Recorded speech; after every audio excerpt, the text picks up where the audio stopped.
I wanted calories. I was already losing weight there. They wouldn't give me double rations. In boot camp, there's a thing, if you're a skinny guy, they deemed you a double rat. So you had this little tab that you put on your button on your sleeve pocket for lunch for all the meals, and it said double rat, and that means you got double portions. One night I said, screw this. I waited for the drill instructors to leave. I emptied my sea bag. I grabbed my stamp kit. I grabbed that little tab, and I make my own double rat tab. And so I hide it into my pocket. We get to the chow hall. My platoon goes in. Now it's my time to come in. I take down my guidon. I go inside, and I my tray up there, and I pull up my tab. I'm like, ma'am, double rats. And she's giving me double the food. This is epic. I get down to the end of the line. I did it again so I don't get in trouble, but I spent the rest of my boot camp doing that. And I learned in boot camp, if you're not cheating, you're not trying. If you're not trying to find a way, what are you doing? When I say cheated, I didn't cheat on tests, but I tried to game the system as much as I could.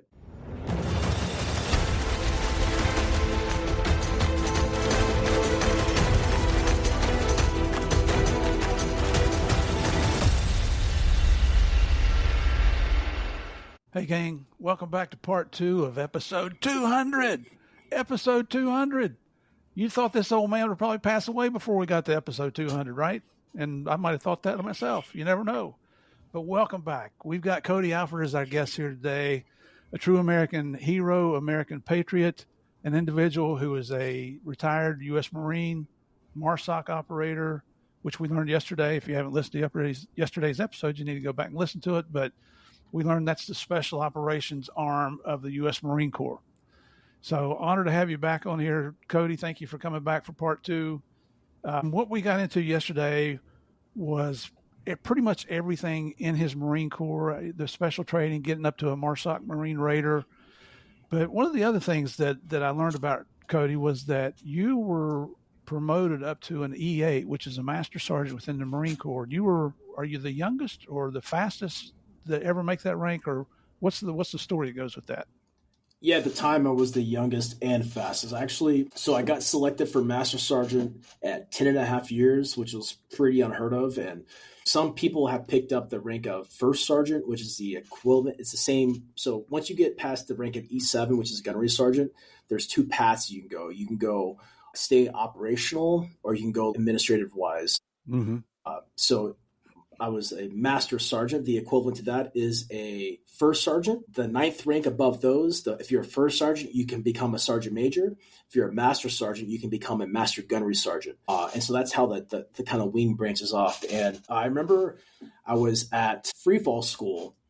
I was a late bloomer. I got to go to free fall school very late in my career, and I found out I got selected at that time. And this is crazy. You know, I was a gunnery sergeant for 6.5 years, which was insane. I knew it was just a matter of time before it would happen, but I was so junior. I never met I forget the actual terminology, but you have to be in a certain amount of time in the Marine Corps, or you have to be in by a certain date, like a year in the Marine Corps, and I was never eligible because I was just so young. I got promoted fairly fast my entire career. The only meritorious promotion I ever had was out of boot camp. I graduated as an E3, which is a Lance Corporal, and that maybe fast-tracked me quite a bit by diversifying my skill sets, portfolio, my rankings that you get from we can call it a fitness report. Those were pretty substantially high throughout my career. And just my continued education. Most guys didn't want to go to the stupid schools to learn the leadership or the whatever they tell you to do. And I remember when I was a young kid in School of Infantry, which is the first school you go to if you're an infantry guy outside of boot camp, one of the instructors said, hey, if you want to be successful, we called it MCIs, Marine Combat or Marine Corps Institute, I think is what it's called. And it was back in the day, it was all these little books like land navigation, patrolling, water, call for fire, all these job occupation skill sets that you could take these tests on. And I maxed out all mine while I was still in the School of Infantry because I'm like, I want to go out and party because I'm free, but I didn't come here to just do my 4 years. I didn't know that I wanted to do as long as I did. I think at the time, I'm going to be a lifer. You know, everyone says that until it's kind of sucks or it's hard or, whatever. But, I wanted to be the best. Why else am I doing these things. I wanted to know that I gave it everything I had. So that's how I kind of started my military career, from even boot camp. And so when I got selected for E8, I remember my buddy calling me. He was a master gun, so he was an E9 in my job at MARSOC. He called, listen, dude, I'm stoked for you, but they're coming for you. They're witch hunting you. Don't say anything. Don't mess up. Don't be stupid. Because at this time, I was just getting out of a 2.5-year investigation in Afghanistan for false allegations that were put upon me. And I ended up getting acquitted of all those things. But everyone in MARSOC knew who I was, especially on the command level, because it was such a big deal. It was at the general level of this investigation. And my name was constantly out there. Who is this guy? And I didn't look the part, minus my neck and my face and my hands. I had all these tattoos, and I was pretty big guy. I did not fit their mold in the first place. I didn't blend in. I was never the gray man, as they say. And so I remember him telling me, don't mess up, bro. And literally for a whole year, I'm just walking on ice, trying to not ruffle feathers. I'm still doing my job. I'm not going to bend over for people or bow down for injustices and stuff like that. But I'm being a little bit more tact about how I'm doing things. And I remember getting promoted on, we were doing a free fall jump. And so we're jumping out of an Osprey, those V-22s, those airplanes that can turn into helicopters, which are terrifying to fly in. I hate them so much. The Air Force's V-22s are pretty good and the pilots are really good, but the Marine Corps ones were not my flavor. And I remember we have Velcro on our uniforms, and I had our Alpha uniforms are the green pickle suits, we call them, the green suits. And so I had one of those chevrons, and I put Velcro on the back. And so when I got promoted inside the aircraft, I slapped this big patch on my shoulder, and then we do a 4-way jump out of it, and I land. And then when I landed, it was the sickest feeling ever, because at that point in time, it literally would take an act of Congress to take my rank. And once you pick up a master sergeant in the Marine Corps, especially MARSOC, barring any DUI or any egregious, horrible act, you're pretty much untouchable. Mm-hmm. And it was a pretty rad feeling. But the crazy thing looking back on it is that I think throughout my military career, I seeked validation. I always my dad was extremely proud of me, but my dad never told me those words, I'm proud of you. He told everyone else. But so I think some of that, I came into the Marine Corps searching for someone to say they're proud of me. Did I sacrifice just like everyone else? And sometimes more than people. And that's all perspective as well. And I remember picking up Master Sergeant, and I was still a turd to some of these people who thought I was a turd because I had these allegations. And even though I was acquitted of it, MARSOC's a very small community, and my allegations involved an officer, which is, I might as well say, some racial slur. I hate these people because they're skin colored. I was like this devil. That could be a career-defining moment there. Yeah, man, it was super immature, and it was super unprofessional, and my name was slandered and smeared throughout my entire organization for literally 2.5 years, and it was pretty difficult. And I remember I'm a team chief, so now I'm on my 3rd team chief rotation. A team chief in MARSOC means you're the senior enlisted guy in charge of a special operations team, and then above you or aside you, however you look at it, is your team commander, which is your officer. I remember the draft came out for the next company operations chiefs, which is an E8 position, which is like there's only 16 of those in MARSOC at any given time. And if you have a successful company operations chief deployment, you're literally a mark. You're a made man. You're part of the King's Corps at that point. You're good to go. And I called my friend who told me, hey, don't mess up. I called him, why wasn't my name thrown into the hat to be a company operations chief? Is they just don't like the way you operate with officers. And I'm like, but everything was BS. It was all lies. He's like, the game. They just don't like you. So I was an alternate. And I remember I'm like, okay, well, I didn't make the cut. So now I'm an E8 team chief, and I get this phone call, and it says, you are going to go take over Fox Company at 2nd Marine Raider Battalion. And I'm like, are you kidding me? He's like, no, you're on the alternate list.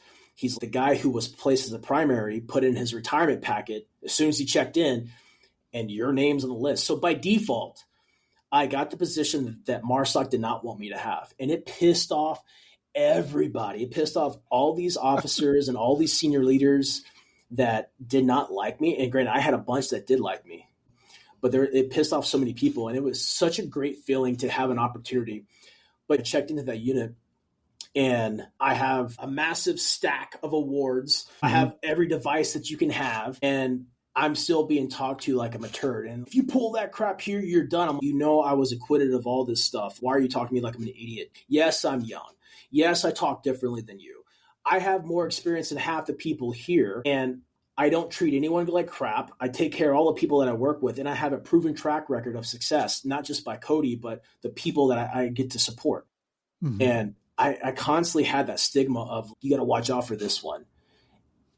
Funny thing about it is that deployment was the best deployment I would venture to bet in the MARSOC history. Like, every dude and chick in our company was complete stud and studettes. Like, never seen something so the cohesive unit like I did my last rotation. And it was the pinnacle of my career. And being able to transition from a team guy to a guy who I still want to be in the fight. But one thing that I knew differently than a lot of guys was, I knew if I wanted to make a difference, I had to walk away from the gun.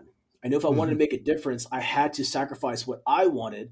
People are like, oh, you're just chasing rank. No, it wasn't. I'm chasing change. If you want to make a change, you have to have not only the rank, but you have to have the position. And people are always complaining, but they never want to do the thing that's required to go actually implement the change. Yeah. And so it was a little bit hard for me at first, because I'm looking at my 4 teams, most of these guys I put through the pipeline, and I'm, why are you guys doing things this way? And I had to really reshift how I did my leadership and mentorship at that role, because it wasn't about me at this point. It was about supporting these guys, and I would bend over backwards for these dudes. I would do anything for these guys and girls, and I did.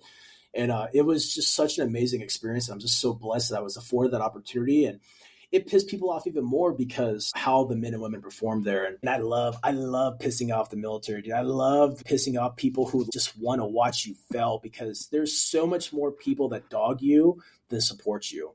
And I'm not oblivious. I had a bunch of people that supported me in the military, because I was very, very fortunate in my military career. I should have got in trouble a lot of times when I didn't, because I had senior officers and senior enlisted guys vouch for me and look out for me. So I'm not oblivious to that, but that was a small handful, and that's all the handful I needed. But the majority, the masses, were just like anti-Cody. It was, and they wonder why guys kill themselves in the job. They wonder why guys do stupid things. They wonder why guys get out super butthurt and like super demoralized. Is because the system, the institution has a way of like taking away anything that should empower you. And the Marine Corps was the best thing that ever happened to my life at that time. I'm grateful for my entire experience. I wouldn't have done anything differently. I wouldn't have changed anything. Everything happened for a reason, how it needed to. But it was one of those moments where, man, this ain't it for me. This is not it. I'm just not valued here. Yeah, you're starting to have a revelation. Yeah, or epiphany, whatever you want to call it. Yeah, absolutely. And on that specific deployment, this time I've had shot in the helmet at 18. I've been blown up a few times. Had my head knocked around a few times throughout my military career. And when I came back from this deployment, I spent, minus probably a month in total, I spent 6 months in this CIA building with no windows, watching, we call it Kill TV, just a wall full of screens in our operations center, just yelling at officers, trying to get support, trying to get air support, reminding these people that, hey, I don't care that their ice cream isn't at the chow hall. I need ordnance. I need actual support for these guys and girls. And just busting my ass, just like everyone else that was with me was doing the same thing to support the men and women that were forward deployed. And I'm working 18 plus hours a day. By the time I'd get off around, I'd get out of the operations center around 11 p.m. because there's still missions going on. Mm-hmm. And I would go straight to my room where I'd stay in the operations center, and I'm doing my online college. I'm trying to better myself and still push the fight in all these capacities. A lot of it was because they thought I was stupid, and I'm not a stupid person. So I'm going to show all these people who I really am. So I just, 18, 19 hour days for 6 months straight, that'll take a toll on you. And when you come back from deployment, you do a thing called home location decompression. So it's pretty stupid, but it's they're checking the box to make sure, hey, if that guy killed himself, we try to help him. That's kind of like what it is. Mm-hmm. And we come back, and you have to talk to the chaplain, the physical therapist, your pay people to make sure everything's paid right, organized right, and you talk to a psychiatrist. And so I get down to psych, and he's like, so, Cody, tell me about your deployment. I'm like, it was stupid. Because I had to deal with so many idiot leaders. Like, unbelievable that these people were in charge of other people's lives. Unbelievable the things that these people said out of their mouth. Unbelievable about their level of focus and attention to the things that's enabled and supported them and not the men and women, which we were empowered and entrusted to support. It was absolutely mind-boggling. And I'm just kind of like going off the rail in this guy. And it was a shared mutual feeling throughout my entire company, especially my company leadership, because we had another level of leadership above us that was just absolutely just kind of insane. He's like, so tell me more. I'm like, bro, I ain't telling you nothing. I've told this story 20 times and nothing's ever happened. I'm like, listen, I'll tell you whatever you want to know, but I want Adderall and I want my sleep fixed because I wasn't sleeping. I could sleep 24 hours, but I'd still wake up dead. I couldn't focus on anything. Like, my brain was just done. And this site did everything I asked for him, man. And his name's Kevin, and the dude was a godsend. And for the first time ever in my Marine Corps career, I was probably 13 years in at this time. Someone did something for me in the help department that I actually needed in. So I ended up going to our brain clinic. It's called Intrepid Spirit in the Marine Corps. It's not really the brain clinic, but they do a lot of brain stuff there too. And my second week there, the neurosurgeon comes down to me, hey, what if I told you couldn't be a Marine anymore? What'd you say? Now, in my head, mind you, I told myself the only way I'm getting out of this job is if I retire or I get medically discharged. That's the only way I'm getting out. And I was terrified what came out of this guy's mouth. He's like, yeah, dude, you have enough stuff to get out of the Marine Corps. Like, you're kind of done. And so that was a big challenge for me mentally and emotionally to kind of like ask. I'm at the peak of my career. I'm not even at the peak, really. I had at the time 13 years. So even if I was to do 20 years, I had 7 years left in the Marine Corps. That's a long time. I'm going to pick up the last rank. I'm in my whole vision ever since I was in MARSOC was I wanted to be the guy in charge of MARSOC. And I had the legs, as you may say, to like actually go accomplish that within my first 20 years, which is not common whatsoever. And if I chose to do 30 years, man, I had the legs and the capacity to make it up to SOCOM and represent MARSOC and the Marine Corps in that capacity. And that's when my whole life started to unravel. So I started to continue to get the mental health that I needed, the brain health that I needed, the physical therapy that I needed. And just, it's like pulling a thread on your shirt. It doesn't look that big or that bad, but once you start pulling, everything else starts to unravel. And that's exactly what happened to me. So I ended up getting put on the medical board, which was extremely difficult. I'm still doing not a very tedious job. At this time, I'm in charge of one of our sections for our schoolhouse. So I'm back to the schoolhouse for the second time in my career, but I'm there as a senior enlisted advisor. And I remember going to my boss's office and, hey, I need no responsibility. Now, you imagine being an E8, a senior guy. At this point in time, I'm a 3.5-year master sergeant at this time already. I'm already senior as an E8 guy, and I'm still super young and junior in the Marine Corps, relatively speaking. And try being that guy and going to a guy who's been in 25 plus years, telling him you need no responsibility. That doesn't go over very well. And I was so desperate for help that people would not listen to me. And I was so desperate, I was willing to do anything. And I remember going to my diet medical officer. I'm like, hey, dude, give me something that's going to keep me awake or I'm going to go do meth. I lived in North Carolina, Jacksonville, North Carolina. Meth is not hard to find out there. Right. I was so desperate for any ounce of like help that I could get, dude, because not only was my life unraveling, my health was unraveling, my marriage was unraveling, and I was jeopardizing my entire career because I'd have these uncontrollable adrenaline surges where I would just be super fine and chill, and then boom, I'd go straight into the red and just get super amped. I could run through a wall, and then I would just crash super hard. What do you think I'm doing? I'm outbursting. I'm yelling. I'm conflicting with other people, right? I can't control me. But you try to explain that to people that you can't control what's happening, and you just seem like a loose cannon. And I started to watch all these years of sacrifice and success in my military career kind of getting washed down the drain. I'm like, I have to do something significant, or I'm literally going to throw away everything I worked to sacrifice for. And that everyone worked to sacrifice for me, along the way that believed in me. Mm-hmm. And so at 15 years, 7 months, my medical board was approved. I was able to, since I was part of special operations, if you're in past 15 years and you're on a medical board and you're found unfit for duty, which I was, you can apply for DOD, Department of Defense retirement. So I put in my retirement package and I got approved. So September 2018 was my last day. September 20th or something like that was my last day in the Marine Corps. And that was the hardest thing that I think I ever endured in my life up to that point. My purpose, my mission, my everything was to be a Marine. And then past that, my view for myself, I wanted to go work for the 3-letter agency, go work for their mercenary force. And that was kind of like the career path of like the guys that I worked with that we did. And I remember being outside my compound on base, and I get a phone call from a buddy who is a case officer over at one of these 3-letter agencies. He's like, "Hey, dude, I heard you're getting ready to retire. I'd love to fast track your packet. I still have to go try out for selection. I still have to do all this stuff. But instead of waiting a year to get an invite, this guy's going to like put my packet at the top of the list."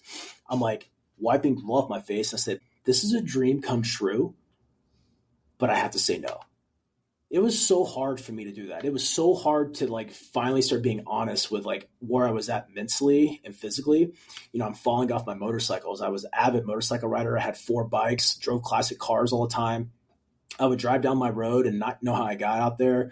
I would be riding down the road on my bike, and I'd fall over at a gas station, stationary.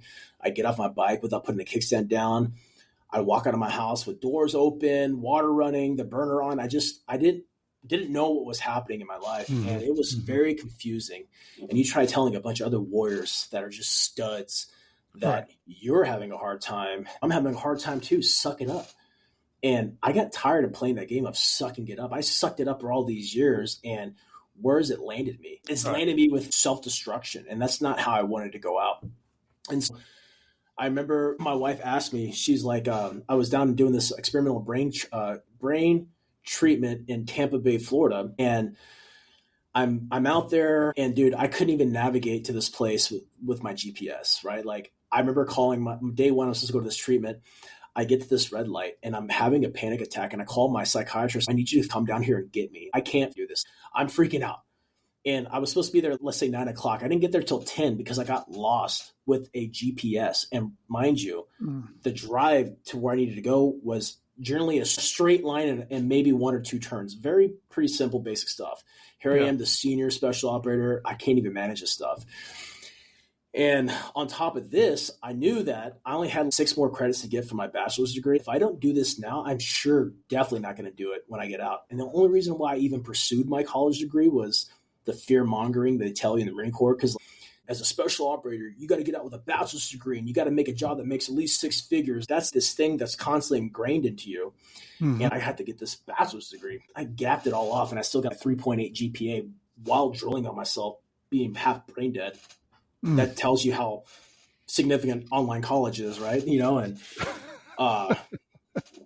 my only saving grace was a lot of my credits from military schools transitioned over, and then a lot of my courses had a lot of writing. And even being kind of mentally retarded, I loved writing, and so I was able to write. And I remember I had to write a letter to the board for the medical board about what was going on in my life, and I gave it to my lawyer, and he's like, "Did you write this?" "Yeah." He's like, "I can't submit this." I'm like, "What are you talking about? It's too good." I'm like, just because my brain's shutting down doesn't mean I'm stupid.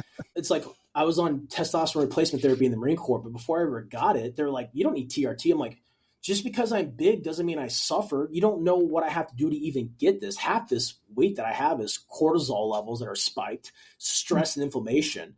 Like that's just the perception of like single-minded, like single cell organisms that are like, what's going on? They just can't comprehend.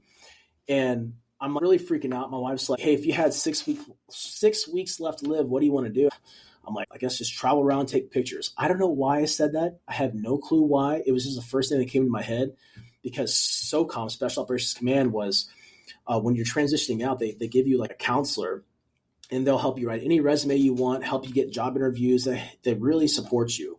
And I was just making up stuff. I'm like, I don't fucking know. I want to do HR, personal security. I'm just making up stuff. I don't know what I want to do. I have no thought process. And when my wife asked me that question, it really changed perspective. So I'm in Florida doing this treatment. We sourced a conversion van, a house van, put our house on the market, started selling all of her crap.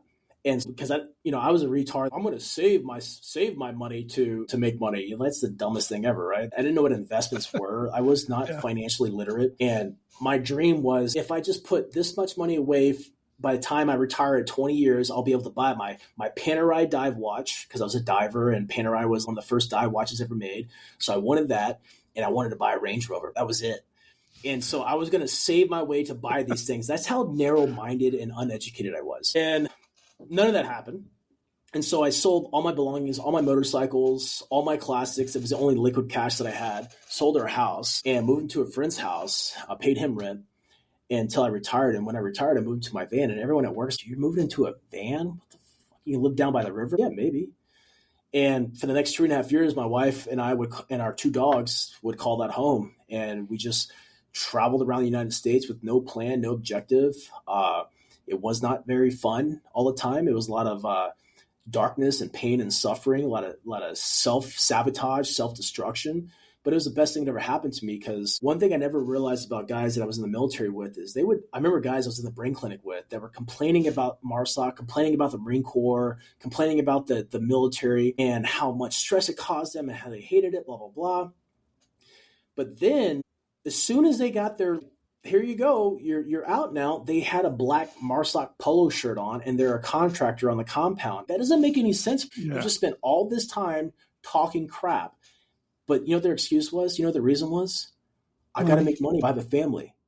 I did not want that to be. I saw the Marine Corps full of that. And I can't speak of the other branches because I wasn't in the other branches, but I saw that time and time again. And I did not want that to be me. To my core, that was never me. And living off my disability, living well within my means in a van, dude, it was so fun. But like I said, it was very traumatic for me as well, because I was processing all these thoughts and feelings and emotions, and I had no training on how to do that. I had no support network that understood what I was going through, and I was just kind of lived inside my head. But dang, dude, who I am today all started not just in that van as a accumulation of everything, but that van was a really defining moment in my life that helped me get to where I'm at today, where I'm actually proud of myself and happy. Well, you're running 1,000 miles an hour for extended years in extremely dangerous, life-threatening situations. You got people stabbing you in the back, and the job that you've dreamt, that was your life dream, was to become a Marine and become a sniper and move up in the ranks. And now all of a sudden you're going down to zero, where you don't have any responsibilities. You don't have something that I got to be there at 9:00. You're in a van traveling around the country, what a lot of people would call enjoying life. I mean, so you're going from 1,000 miles an hour to almost zero. Yeah. It's like, to me, it sounds like slamming into a wall, but I'm not a psychiatrist or a psychologist. Yeah, it was definitely, it was very challenging. But like I said, man, it was the best thing I ever did, because I never went with the flow of anything in the military or in life at that point. And all I knew at that life at that point was the military, and what do I feel to my core? And so I felt to do something completely different. So I remember selling all my military stuff. I wanted nothing to do with the military. I didn't want that to be my defining moment. And, I got in a van, I got fat, I got lazy, I got super entitled. I remember we'd be at some place and it's like my wife wants to go on a walk. I'm not going out there. I'm tired of being cold and miserable. Like, I want to be warm and comfortable. And that was my mindset, dude, for years. But the cool thing about life that I'm realizing is just the journey. It's the whole journey. So even your darkest, crappiest moments are super crucial and important, but they'll never be those things if you don't ever see them as that. And I wouldn't be who I am today without those horrible, dark moments. And that's when I really started to dive into the whole self-help and personal development, because I knew I had issues that needed to be addressed. I just didn't know how to do it. So I set out to go do that. And, when I got out of the Marine Corps, when I retired, I didn't know who I was. I didn't know what I stood for, and I had no belief system. And so those 3 things were main driving force to go on this walkabout to figure out what are these things to me. And yeah, man, it was just a crazy journey. When did you get married? I got married. Sorry, babe. I think this year we'll be married for 9 years. So 9 years ago, I got married literally. You were still in the Marines. Yeah, still in the Marines. A year, my second marriage, by the way. I got married a year before I deployed. And when I came back from my last deployment, my wife said, she's like, man, this is not the guy that I married. That's when I was already in my head. And that's when the self-destructions just started to skyrocket even more. Well, and the reason I'm asking that is not to put you in an awkward position, but I refer to our families that put up with all the crap that we go through and allow us to do what it is we think we're supposed to do. That's our unsung heroes. They're just as big a hero as you are. Absolutely. Because she stuck with you through all of that. I mean, the worst times of your life. And she's still with you today, right? She still is with me today, and so undeserving of her. My wife, Stephanie, I remember during my medical board process, we lived normal lives. Like, we were both meatheads. We both worked out the gym. We ate relatively healthy, but we still ate Taco Bell and did normal, drink energy drinks, did normal people things. You're saying that like it's a bad thing. Taco Bell. Yeah. Taco, it's 70% sand. You should research it. It's crazy. I'm taking at this time. I'm on 3 different uppers. I'm on Dexedrine, Adderall, and Provigil. Provigil is what they give you to stay up for 3 days. Adderall is the common thing, but only 30% of Adderall goes to your brain for stimulation. Dexedrine was banned. Pilots were abusing it back in the 70s and 80s because 70% of that stimulant goes to your brain, and it's a molecule away from meth. And I'm on all 3 of these things just to function. And I'm sitting on my buddy's couch. After we sold our house, I'm drilling on myself. My wife looks over at me with the scene that she's seen just too much. And she picks up these pill bottles and she starts to research those names that you can't even pronounce. Yep. And she's, oh my God, you're literally killing yourself. And I'm, no, I'm not. So I quit cold turkey that day. And, because of my wife, she never researched things before to this capacity. And then she started to research, okay, because she knew I was heavily injected with everything the military gives you. I was heavily influenced by toxins and contaminants from the environments that I was exposed to. I had hormonal issues. I was already on testosterone replacement therapy at the time, but I had extreme levels of cortisol. My hair was falling out. I'm constantly grinding my teeth. I cracked my teeth because of just a grinding. I eat through a mouthpiece every 3 days. And so my butt's constantly tensed. My body does not know what to do. It does not know how to self-regulate. And that's when we started to dive into the type of water quality we drink, the type of meat we eat. So I went from eating normal food to becoming a vegetarian for a bit to detox my body, to then eating raw vegetarian for a bit, to understanding where your meat comes from and how it's actually processed, to where we wouldn't buy meat. We didn't start eating meat again until years later. And when we started sourcing it from farms or local stores, because not all meat is created equal. And because it's not if you eat that stuff, you're a bad person.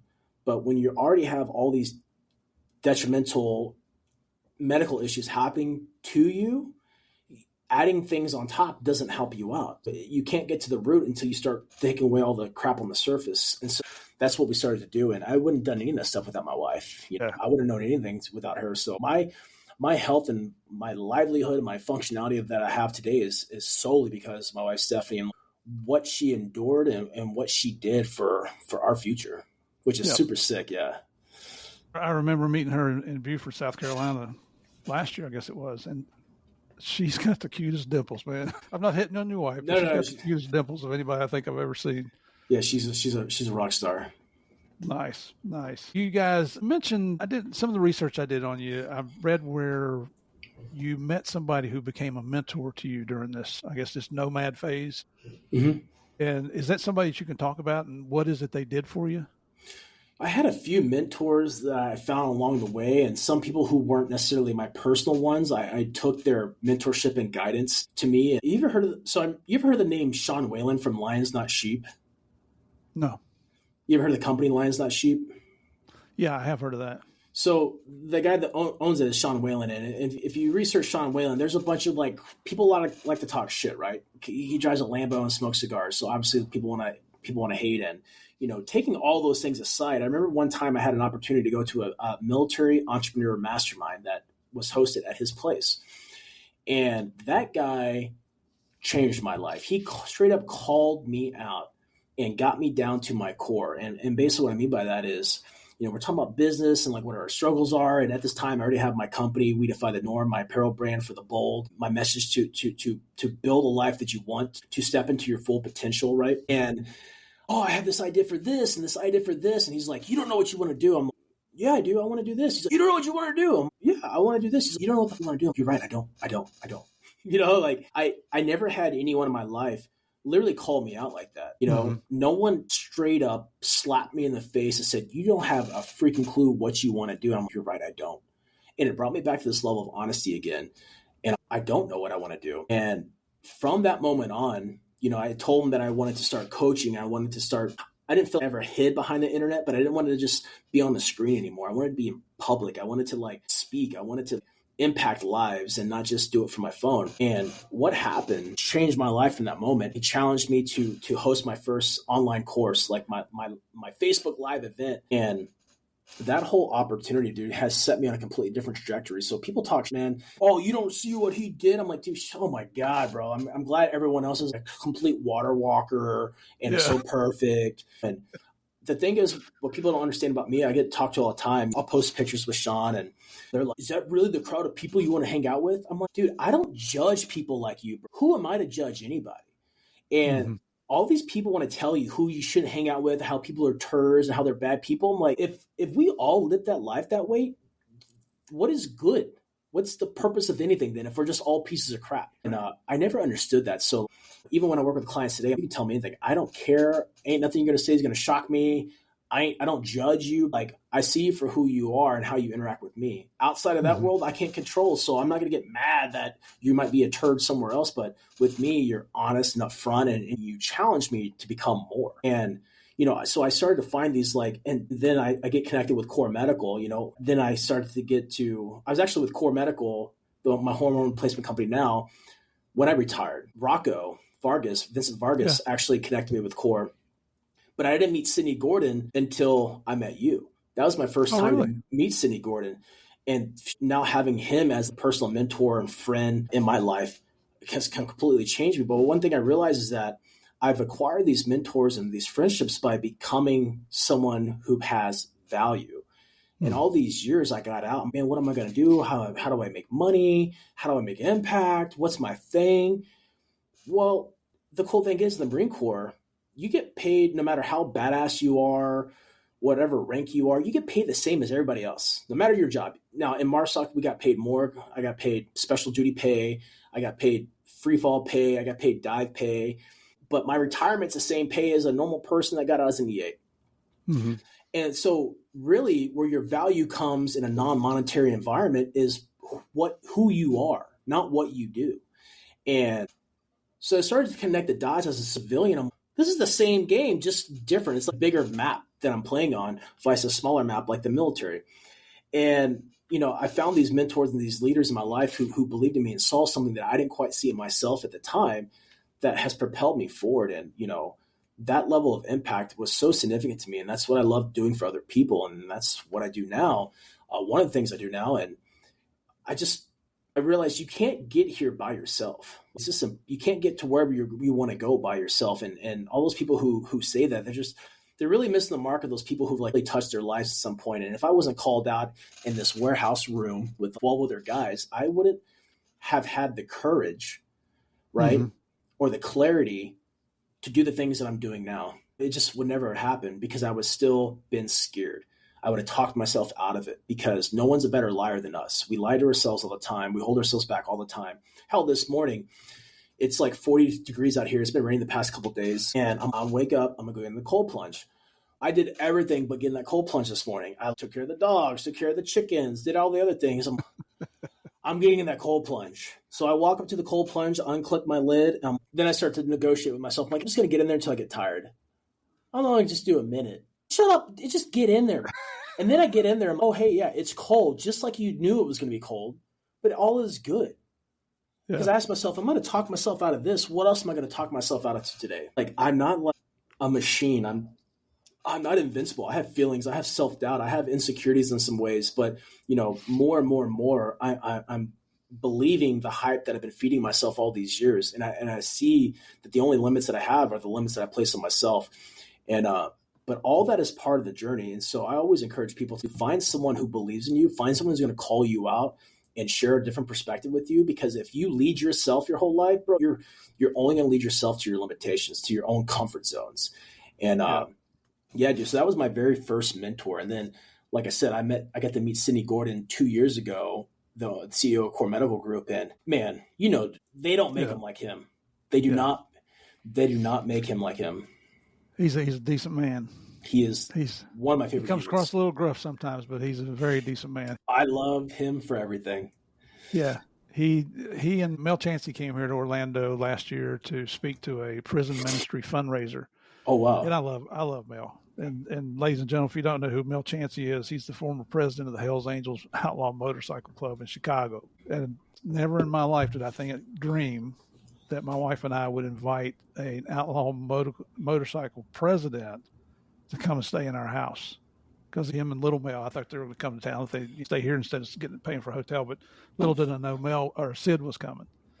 So I go over there and there's Sid. You got to love the guy because I come up and I kind of surprise him and he gives me a big hug and I said, "What are you doing?" He said, "Well, I'm getting us some raffle tickets." And they're going back and forth. They can't figure things out. And finally he says, "Just give me the whole roll. I will pay for the whole roll." And we did. And then he goes around giving free raffle tickets to everybody.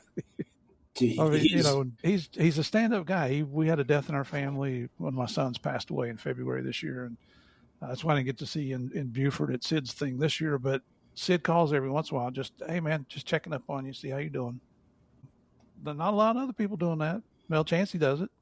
those guys are Mel and Sid have impacted my life in so many ways. Like people are like, "Why are you with Core Medical?" Because of my family. I'll be with Core Medical till they fire me or I'm dead. There is no other option for me. I mean, I could do a whole fucking week-long podcast on how Sidney Gordon has impacted and changed my life and my family's life and those around me.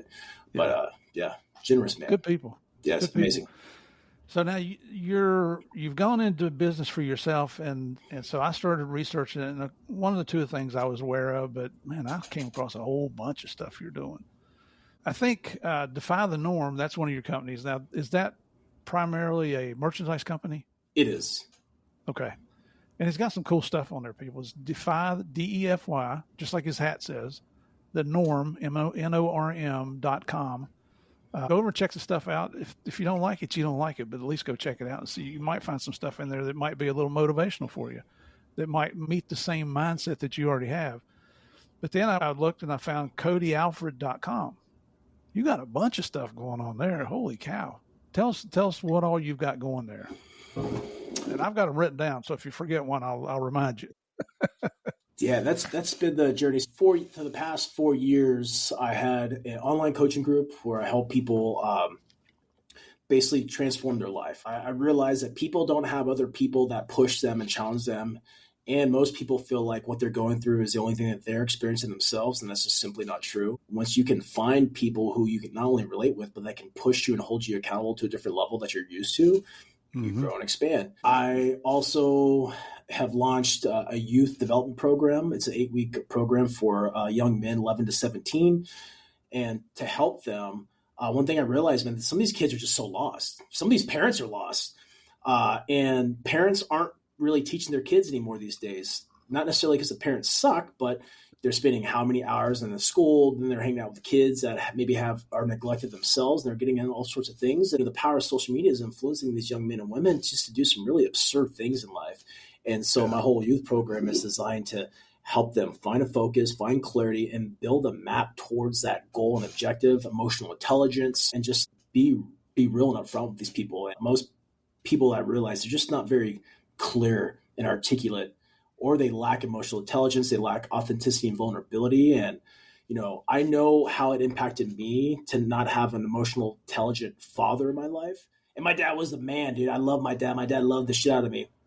But I know that there was times when I was a young man, I went to my dad with problems. He just did not know how to handle them. He did not know how to communicate with me. And when you feel unseen and unheard, you become a Marine Corps Scout sniper. You go to cool shirt. Yeah, you go do these like crazy things in life because for me, for the longest time, man, I just seek validation, and as an adult, I seek validation. I seek validation in women. I seek validation in just like wanting to fit in. Like even though I never felt like I belonged, I just want to be part of something because I was so lost because I was too scared to fully bet on myself. And what else do I do? I work with clients and predominantly high value men that are making the money. They're making the impact. They got the families, they got the cars, they got the house, they got everything they want. But at the end of the day, they realize that they don't have themselves. They don't have any peace in their life. They're just suffering in silence. And so I help those men. I help them not only transition their mindset, but I help them build a foundation that would stand the test of time so they become the leaders that they know they're actually here to be. Because if you have a money problem in your business, it's a people problem. If you have a problem in your relationship, it's a you problem. And once you can get back to realizing it's a you thing, then now we can actually start working and building a foundation. So I've been mentoring and coaching men for the past 5 years of that. I also host an event a few times a year called Operation Lighthouse, where it's a high value man's transformation experience. And we go over the three pillars that I've given myself: optimization, protection, and leadership. And each one of those components have subcategories that we cover throughout this course. And no one's yelling at you. No one's calling you a piece of crap. It's a journey that men can grow and bond together with other men in different calibers of life, different back experiences of life. And whatever you're looking for, you're going to find it. Sidney Gordon, tycoon in the industry, he came to my last event, and that guy still has not shut up about it, and for a high value caliber person like him, not because any income he makes, but the high caliber quality of human being that he is, for him to leave with so much amplifying just drive and focus in his life and go back and apply that in his already thriving business with a team that is like people like Core Medical. Yeah. They are the special operations of almost any business, but specifically in the hormone replacement and rejuvenation business. And for him to take away that level of value and implement stuff is just, man, those are exactly the type of people I'm looking for. Because where do those men go? Who's helping those men on their journey? And at that level of people, there's two forms of leadership. There's the leader and there's the martyr. And most men, we fall into the martyr category. We do for everyone else, but we don't do for ourselves. And therefore, when we hit that burnout phase, we end up getting lost. We lose that fire. We lose that flame. And that's where things start getting super south, right? Yeah. And the leader finds it upon himself to realize this whole mindset of I eat last. That's what do they tell you in the airplane? When the oxygen mask comes down, put yours on first, then help other people. But the martyr doesn't do that. The martyr tries to save the entire aircraft, and they end up dying on the journey. But think about it. When that plane lands safely or crashes, who's there to lead those people in that traumatic experience on phase 2 of that traumatic experience? You're not there.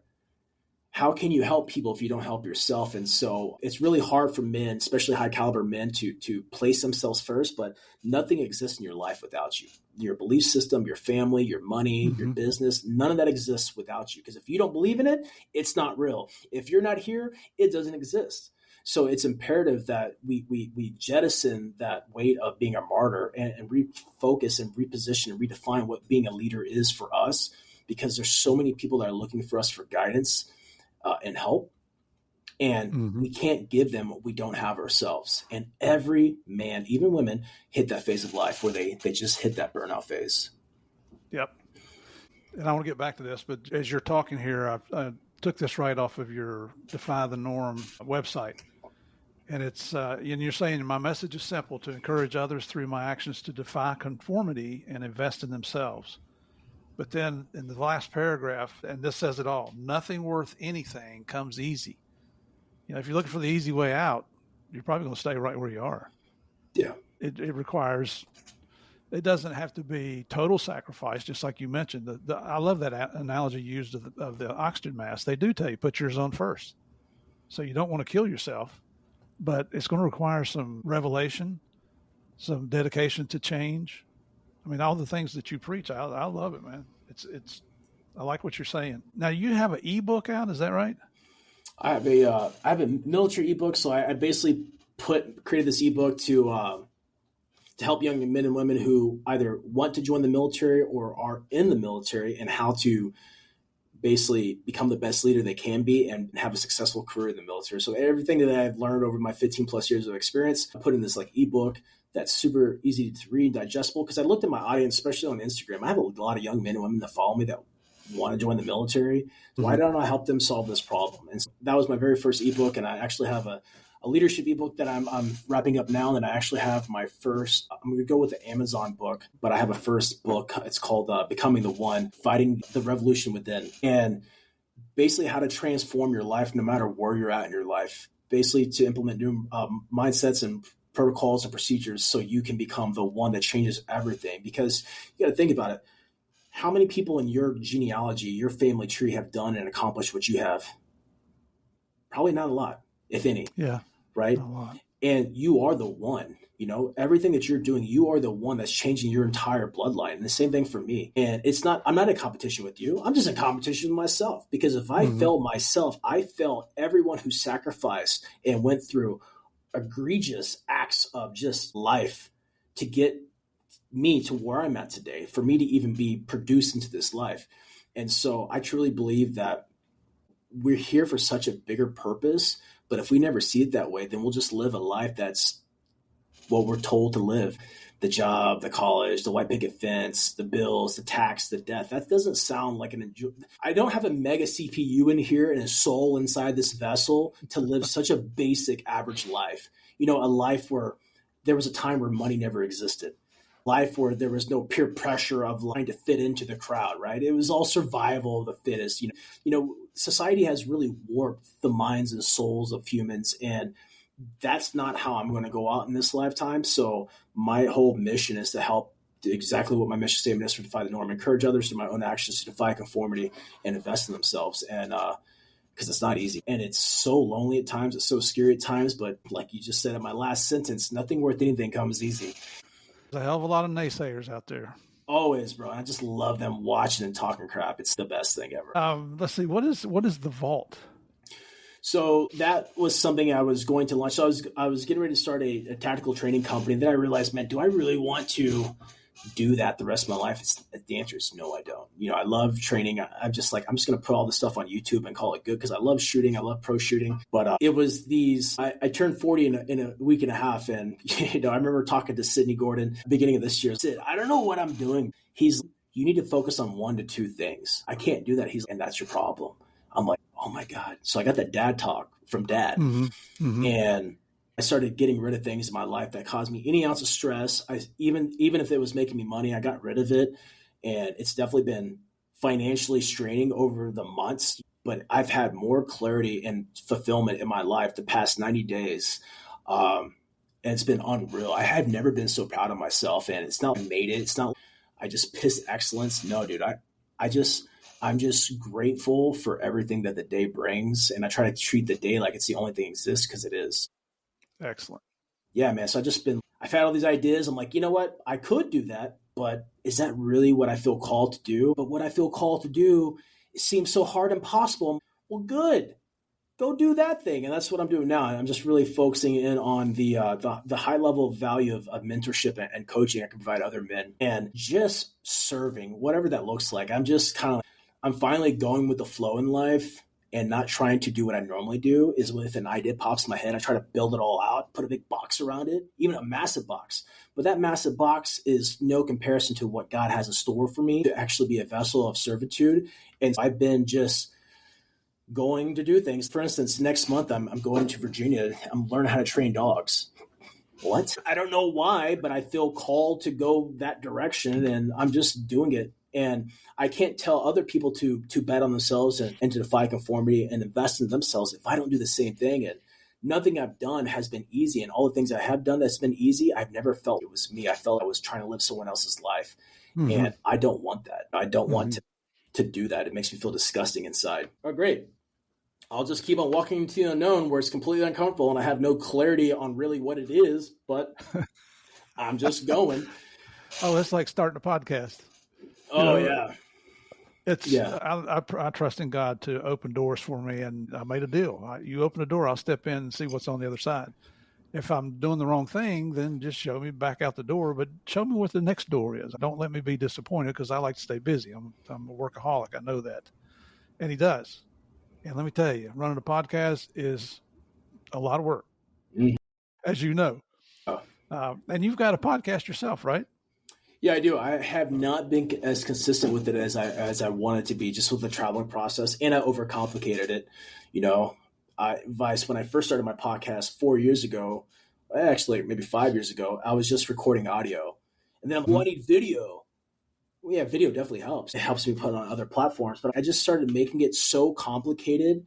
And I'm in this phase now where I'm day 2 for making a daily YouTube video, just talking into my phone. I don't have to worry about stupid stuff. I'm just sharing what I want to share. Who cares? I don't care. I don't care what anyone thinks.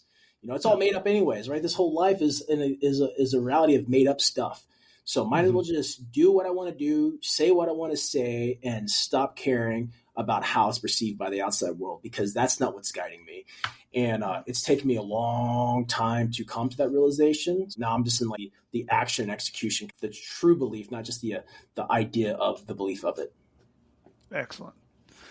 Well, and this is a personal question, and I got Cody's permission to ask this question before we started recording. Dude, you got a lot of tattoos. I have a lot of tattoos. What's the tattoos about? Ever since I was a young kid, I actually wanted to be blasted in tattoos. Like, since I was a young kid, I don't know why. I was super infatuated with anything gang related, like motorcycle clubs, street gangs, military. I was this like rebellious life I was always infatuated with. Oddly enough, when I made it to my sniper platoon, everyone there was completely covered in tattoos. Everybody had tattoos. Yeah. And I got my first tattoo the day I graduated boot camp. My dad's like, what do you want? I want USMC. Because every Marine had that same stupid tattoo, and I want that. And my dad, when I got it, he's like, that's all you're going to get? Yeah, for now. And I make it to my sniper platoon, and one of my medic, his name's Phil Alexanian, and one of his brothers, his name's Chummy. Chummy is a professional tattoo artist down in the Bay Area. And so Chummy would come down every other month, and just tattoo the platoon. And so I just started like collecting more tattoos, and, I found myself in deployment fairly quickly, being in the infantry. And I spent most of that deployment just like kind of like drawing out what I thought I wanted and like all these types of things. And I spent most of my deployments drawing out the tattoos that I wanted, and I get them blasted when I could. And the day I retired, the day I picked up my DD-214, my discharge paperwork, I had an appointment set to get my hands tattooed, and I was so stoked. I already had my knuckles tattooed, but I didn't dare get my hands tattooed because you cannot explain these, right? And so I get my hands tattooed. I was really, really, really, really excited. And I remember when I was getting my hands tattooed, I told my wife, do you think I'm making a mistake? She told me, she's like, that just means you don't believe in yourself. Getting a job was never for me. Like, I've had one job as a civilian, and it lasted 4 months. And that was a year after I retired, and I have not had a job since then. And during COVID, I got my neck tattooed, my neck and my face tattooed. And I was kind of scared too, because you're really committing to this thing. And oddly enough, the one job I had all my tattoos, to include my face tattoo. And I worked in this startup cannabis company in LA. And when I called my buddy who offered me the job, he was a Green Beret that I worked with overseas. I'm like, hey, bro, do you think they're going to care about my tattoos? He's like, dude, we're basically glorified drug dealers. I'm like, oh yeah, sick. So I was the director of operations, and I ended up becoming the chief security officer for that place. But that was my first and only experience in the civilian world. And I realized that nothing hasn't really hindered me at all. Some people don't like it. People know me from the Sean Ryan show, that 6.5 hour episode that I did with Sean. They're like, oh, I don't take any life advice from a person who makes bad life choices. And dude, I wanted all my tattoos. And people are like, why'd you get your face tattooed? I'm like, because I wanted to. This is better than what I want. I used to want an upside down cross on my face, straight up. I used to want it for years. Now I have a cross on the back of my head, which I never thought in a million years I'd have. But everyone asked me, what's this? What's your face tattoo? Well, it's a heart with an eye in it. And I remember, so I've been into plant medicines, psychedelics, probably for the past 8 years now. And that has been huge, not only for my spiritual development, my personal development, but my mental health, my brain. There's plenty of plant medicines out there that are scientifically proven to move the gray matter in your brain. And having a bunch of traumatic brain injuries, I need all the help I can get. And so I was down in Peru. I did ayahuasca, and I had the opportunity to smoke changa, which is like a flower-based DMT. And through that journey, that was about a 45-minute journey for the changa, I got to experience for the first time what self-love could be. I didn't love myself at the time, but I got to experience what love could be like, because I hated everything, dude. I didn't love me. I didn't want to find out till last year when I went to Mexico for my second time for my experience with ibogaine and 5-MeO DMT. I didn't realize how much I hated myself. At 39 years old, I didn't realize how much I hated myself. And so my face tattoo is my message, my wake up call, my message to me that, I can find love for myself, and that like I literally I share my whole life with the world, not because I like to talk about myself, but I understand that like words are something, but actions are completely different. And I'm a walking testament of like, you can change your life and you can grow. And it doesn't matter what you look like. Dude, I look like a hooligan and I'm speaking on stages in front of 1,500 people.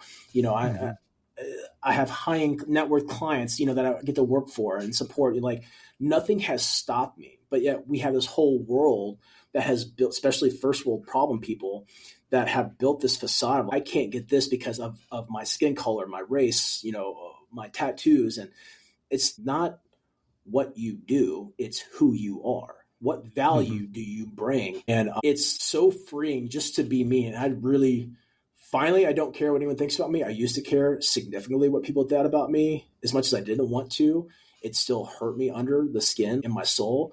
But like I said, the past 90 days, sticks and stones might break my bones, homie, but your words, they just don't even bother me, dude. I don't care. But it's such a freeing feeling just to be myself. Yeah. I'm extremely proud for you. I'm glad you've gotten to that point in your life.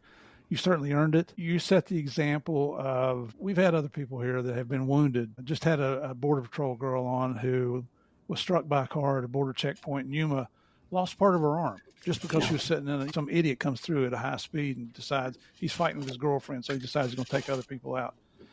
She is her name is Carla Lozano. Her real name is Carla Lozano, but in the show, she's Carla Castellanos. She was one of the most inspirational and motivational stories that I've had on this show in 4 years. I was just swapping texts with her last night. All she wanted to do is go back to work as a Border Patrol agent. Here's a female out doing solo patrol on the border in the desert in the Yuma sector. I mean, you got to listen to her interview because she's talking about, here I am all by myself. I just saw a snake and now I got to pee. I'm out in the middle of the desert. It's not like a guy. She was just so transparent about everything. And all she wanted to do was go back and serve her country through being a Border Patrol agent. And about probably 2 weeks after I did her interview, she texted me. She said, "You're not going to believe it.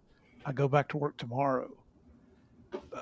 And so that's what you are. You're a person that did not let your circumstances define your future. Thank God you had Stephanie in your life that challenged you with the question, if you had 6 weeks to live, what would you do with it?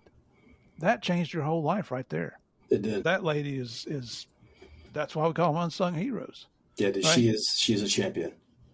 Excellent. So anyway, I'm glad we finally got to this point. These episodes are running just a tad longer than most of my episodes, but it's all worth it. I didn't know you had done 6 hours with Sean Ryan. Like I said at the beginning, man, this would be easy to do 3, 4, 5 hours with you. You just had so much experience in your life that everybody wants to hear.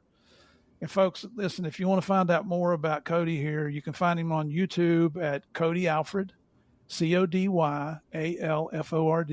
On TikTok, same thing, Cody Alfred. Facebook, the same thing. Instagram's the same thing. But I also found on Instagram something called Life Beyond the Horizon. Is that still you? Yeah, that was our my wife and I were making content for when we lived in the van. And before I called the company We Defy the Norm, I was actually going to call it Life Beyond the Horizon, like the new chapter of life that you can't see, but it's out there for you. But the only way to go to it and to experience it, to adventure into the unknown. Yep. And so I was really conflicting with it, but that's what that was. Got it. On X, formerly Twitter, that's the Cody Alfred. On LinkedIn, you can find him at Cody Alfred. His websites are codyalfred.com and Defy the Norm. Are there any other websites I missed? No, that's it. Just redefythenorm.com and codyalfred.com. Check him out. You do corporate events, right? I do, yeah. And I'll be the first to tell you, I've seen this guy speak in front of an audience. And I told you what my reaction was. I wanted to go grab an American flag and let's go defend this country. So if you're in the corporate speakers and you're looking for a speaker, and especially somebody that will motivate your personnel and inspire them, I personal testament from Steve Murphy for what it's worth. I highly recommend that you contact Cody and bring him in. Look, check out some of his videos, man. It's life changing. So, brother, any last words of wisdom you want to impart to everybody before we go? First off, I just want to say thank you for having me on. I appreciate you. Man, if I could say one thing, it'd just be the unknown is where growth is at. We want the roadmap, but the roadmap is you are the frontiersman and woman. Like you have to go map it out yourself. The only way to figure out what's over that hill is to go yourself. If you rely on other people, you have basing your whole life off their fears, insecurities, and their doubts and their unknowns. And so the only way to do it is, when I say FAFO, right? People say fuck around and find out. Yeah, you should FAFO. The only way to know is to do it. I do the same thing and I apply the same thing in my life. Everything I'm doing now, I don't know how to do. I just know that I'm one, too stupid to quit. Two, I believe in a higher calling that pushes me towards the unknown, and the unknown is not for the faint of heart. It is only for the bold, and that's what my brain represents. That's what I represent. Not about perfection. This is not about being perfect. It's about being progressive towards progress. I don't know what perfect is. I'm not a perfect person, but I am progressive towards progress because I know there's a higher calling. There's a higher calling for my life. There's a higher calling for my existence, and the only way to not only experience it, but to give others what that servitude is actually for is if I walk into the darkness, walk into the unknown. And that's my message to the world. And would it be fair to say that we're all different? So your journey probably is not going to be the same as mine or anybody else's.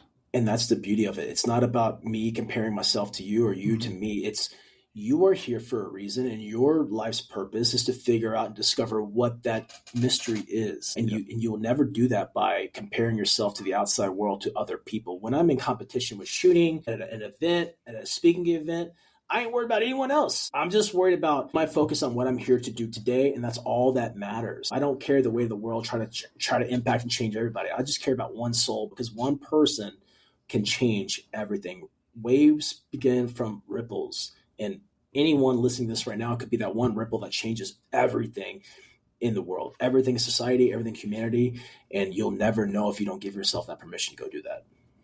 Do it. Find out more about Cody Alford at all the social media sites I've already given you. I mean, the simplest one to remember is codyalfred.com. And all my stuff's linked to that. Everything's right there. So, Cody, brother, it has been a true honor. Thank you so much for putting up with my repeated emails. And sometimes I feel I'm aggravating people, but I don't mean to. No. And I think most people feel sorry for me because I'm old, and they're like, "Okay, throw the old guy a bone here." But truly was an honor to have you on here. You're a true American hero. I don't care what you say or anybody else. You served your country well, and you lived up to the code of being a man, in my opinion. So thank you so much for coming on the show, being transparent, telling us about the stories. Some of these stories we talk about are not easy to talk about, but you did a fine job, brother. So thank you very much. And for all our listeners, guys, thank y'all so much for coming back every week. Thank you for joining us for the 200th episode of Game of Crimes with Murph in the Morning. I'm so proud to say that. And I know I couldn't have done any of it without you and your loyal support. So thank you for coming back. I say every week, I know why you come back here. It's because you enjoy playing the biggest, the baddest, the most dangerous game of all, and that's the Game of Crimes. God bless you all. See you next week.